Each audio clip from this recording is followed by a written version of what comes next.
जेके media के सभी दर्शकों को रामनवमी की ढेर सारी शुभकामनाएं। मैं आशीष शर्मा कटरा से। हम आपको बता दें, जो शतचंडी महायज्ञ जो कि मां के दरबार में हर नवरात्रों में करवाया जाता है, चाहे वो चैत्र नवरात्रे हो चाहे हो शारदीय नवरात्रे, हर नवरात्रों में श्राइन बोर्ड द्वारा शतचंडी महायज्ञ का आयोजन इन 9 नवरात्रों में करवाया जाता है। और आज उसी शतचंडी महायज्ञ का जो है संपूर्ण हुआ है, यानी कि आज पूर्णूर्ति है। और CO Shri Mata Vaishno Devi shrine board के सीओ अंशुल गर्ग जी ने जानकारी देते हुए बताया कि इस यज्ञ का आज समापन हुआ है। साथ में उन्होंने ये भी बताया कि लगभग 3.5 लाख श्रद्धालुओं ने इन नवरात्रों में, इन 9 दिनों में माता रानी के दरबार में नमन किया। यानी कि अब तक की बात कर रहे हैं कि अगर आज का दिन भी जोड़े तो उन्होंने बताया कि आज का दिन भी नवरात्रों में आता है और 40 से 45 हजार यात्रा जो आज शाम तक माता रानी के दरबार में नमन करेगी, तो आंकड़ा जो बढ़कर 3.5 से 4 लाख हो सकता है। जानकारी देते उन्हें यह भी बताया कि जिस तरीके से जो श्रद्धालुओं को नवरात्रों में फैसिलिटी श्राइन बोर्ड द्वारा प्रोवाइड की गई थी, श्रद्धालुओं ने उनकी काफी सराहना की है।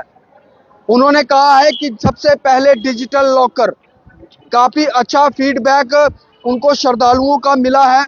दूसरी हम बात करें तो बाणगंगा में स्थित श्रद्धालुओं के लिए निःशुल्क लंगर, तकरीबन 50,000 श्रद्धालुओं ने इस लंगर का लाभ लिया है और काफी सराहना भी श्री माता वैष्णो देवी श्राइन बोर्ड की है। तीसरा अगर हम बात करें तो क्यू कॉम्प्लेक्स की, तो इससे भी काफी फायदा श्रद्धालुओं को मिला है। जानकारी देते हुए उन्होंने ये भी बताया कि भीड़ बढ़ना कोई बड़ी बात नहीं है, भीड़ जितनी मर्जी बढ़े, लेकिन उनका एक ही मकसद है, जो भी श्रद्धालु सच्चे मन से मां के दरबार में नमस्तक होने आ रहे हैं, उन्हें किसी किस्म की कोई परेशानी ना हो। उसके साथ साथ उन्होंने ये भी बताया कि जो रेल सेवा 19 तारीख से कटरा से श्रीनगर की तरफ जा रही है, उसमें श्री माता वैष्णो देवी दरबार में श्रद्धालु दर्शनों के लिए जो आ रहे हैं उन्हें काफी लाभ मिल सकता है। और अगर हम बात करें तो उन्होंने कहा कि पिछले 2 वर्ष में जिस तरीके से 95 लाख का नंबर है यात्रा का, और इस साल का जो यात्रा का नंबर है वो काफी अच्छा दिखाई दे रहा है। क्राउड मैनेजमेंट सिस्टम अच्छा होना चाहिए और सिक्योरिटी के पुख्ते इंतजामात होने चाहिए। यात्रा में वृद्धि हो, इससे हमें खतरा नहीं, लेकिन यात्रा की सुविधा के लिए हम 24 घंटे 365 दिन तत्पर हैं। और कुछ क्या कहा श्री माता वैष्णो देवी श्राइन बोर्ड के सीईओ अंशुल गर्ग जी ने, देखिए इस मीडिया पत्रकार के तरफ। शतचंडी महायज्ञ का आज समापन है और आंकड़ों की बात करें तो पिछले 9 दिन में तकरीबन 3.5 लाख यात्री जो है मां वैष्णो देवी के दर्शनों के लिए पहुंचे हैं। और आज भी, क्योंकि अभी नवरात्रि आज का भी एक दिन इसमें शामिल है, तो आज शाम तक भी हमें उम्मीद है कि तकरीबन 40-45 हजार लोग और भी इसके अंदर इस आंकड़े में जुड़ेगा। और कोशिश हमारी यही रही कि सभी को एक यादगार यात्रा का जो है सफर अनुभव हो और सभी सुविधाएं उन्हें उपलब्ध हों।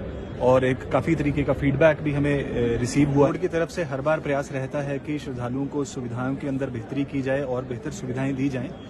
जैसे कि इस बार स्मार्ट लॉकर्स का एक नया इनिशिएटिव बोर्ड ने शुरू किया था और काफी अच्छा फीडबैक हमें इन 9 दिनों में श्रद्धालुओं से मिला है।